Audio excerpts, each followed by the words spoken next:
Jadi hukum pidana material mengatur tentang prinsip kesalahan, guilt in principle, mengatur tentang perbuatan-perbuatan yang dilarang, sikap batin seseorang untuk dapat dikatakan bersalah bila melakukan perbuatan yang dilarang, dan ancaman pidana bila perbuatan tersebut dilakukan.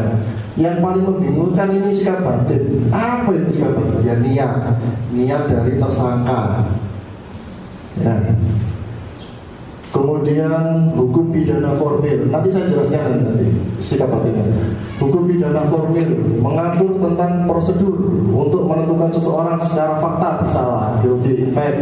Pidana formil pada prinsipnya mengatur tentang siapa yang berwenang melakukan pembuktian, bagaimana cara membuktikan, apa yang dipakai sebagai alat bukti, bagaimana perlakuan terhadap orang yang disangka didakwa melakukan tindak pidana, serta menentukan siapa yang berwenang dan bagaimana melaksanakan putusan pengadilan sesuai dengan KUHP. Ini yang biasanya hukum pidana formil ini dilakukan oleh aparat penegak hukum, baik itu kepolisian, kejaksaan, pengadilan.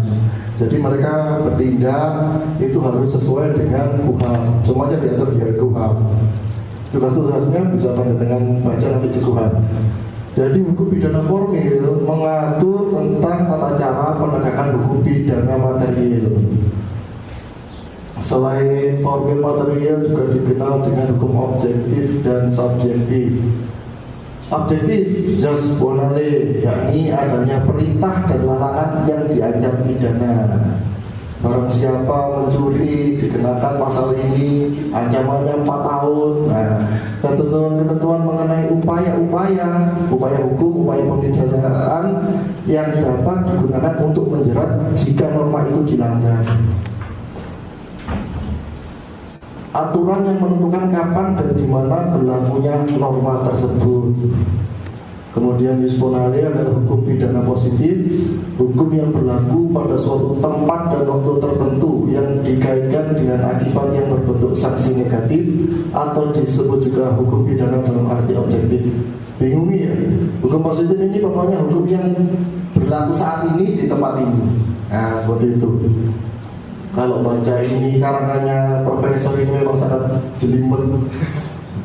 Hukum subjektif, hak subjektif penguasa terhadap pemidanaan berupa hak penuntutan pidana, menjatuhkan pidana, dan melaksanakan pidana. Ini melalui aparat penegak hukum, kepolisian, kejaksaan, pengadilan tadi subjektif. Ius munendi adalah hukum pidana dalam arti subjektif karena ditinjau dari pihak negara dan alat pelengkapannya yang mempunyai hak menggunakan hukum objektif tersebut. Ini nggak usah ditulis ya, nanti saya kasih sekopinya nanti. Hukum pidana umum memuat aturan hukum pidana yang berlaku bagi setiap orang. Sedangkan hukum pidana khusus, hukum aturan-aturan hukum pidana yang menyimpang dari hukum pidana umum berkenaan dengan jenis-jenis perbuatan tertentu, contohnya fiskal, aturan tentang tentara, kemudian ekonomi. Fungsi hukum pidana, fungsi umum, yakni hukum pidana itu dapat mengatur dan menyelenggarakan kehidupan masyarakat agar tercipta dan terpelihara ketertiban umum di dalam masyarakat. Jadi di sini secara umum ini membatasi hak-hak seseorang. Jangan sampai hak seseorang ini melampaui batasnya sehingga merugikan orang lain. Makanya itu diaturlah di umum ini.